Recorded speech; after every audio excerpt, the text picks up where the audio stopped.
Bonjour, très chers amis. Bonsoir selon le GMT, le Global Time. Voilà, je suis là pour faire une vidéo ce matin. Je pense être un peu compris par mes auditeurs. C'est mon audience. Voilà. C'est un sujet qui m'a beaucoup fasciné. Ce matin, j'étais au niveau du laboratoire de recherche. Bon, quand je dis laboratoire de recherche, ce n'est pas forcément des recherches scientifiques. Ça peut être, ce sont des recherches d'investissement, les recherches et les retours d'investissement, le capital d'investissement, l'amortissement, les intérêts d'investissement. Voilà. Et donc, c'est un sujet qui m'a fasciné ce matin parce que tout simplement, vous voyez, souvent quand vous regardez la vie, il y a certaines choses qui sont bien faites, qui sont organisées, qui sont productives, qui sont magnifiques. Donc il faut forcément leur donner leur propre valeur, il faut les apprécier, il faut être reconnaissant envers ça, quand la chose est bien faite. Voilà. Maintenant, ce qui nous manque en Afrique, c'est un sujet un peu qui tourne vers l'investissement en Afrique. Ce qui nous tue en Afrique, ce qui est fatigant en Afrique, c'est la méfiance de nos banquiers, la méfiance de nos banques. Le système financier est en faillite. Le système financier n'a pas cette confiance à la jeunesse. Et lorsque cette méfiance s'installe, en tant qu'investisseur, ça tue carrément le potentiel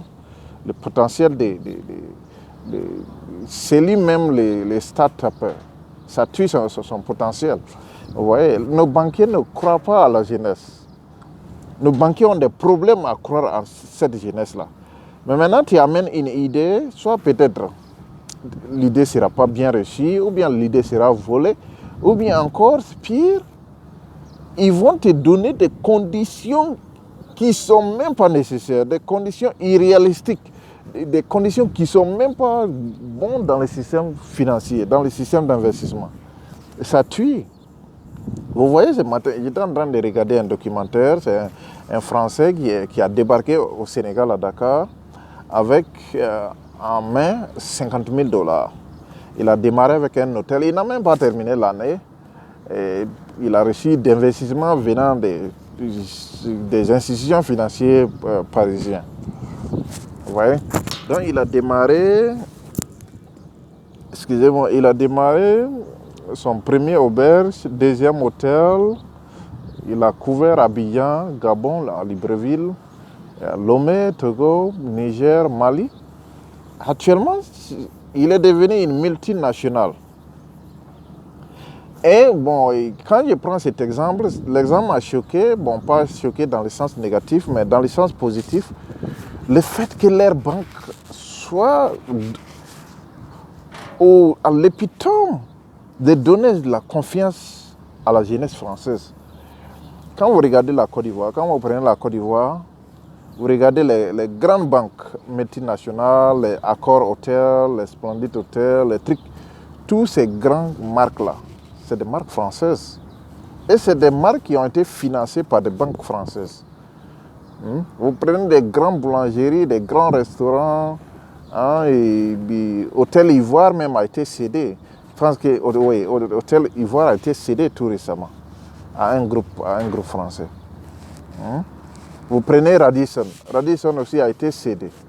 Les grandes marques hôtelières, ce sont des trucs qui sont financés par même pas seulement les banques françaises, mais même le gouvernement français. Ils les accompagnent.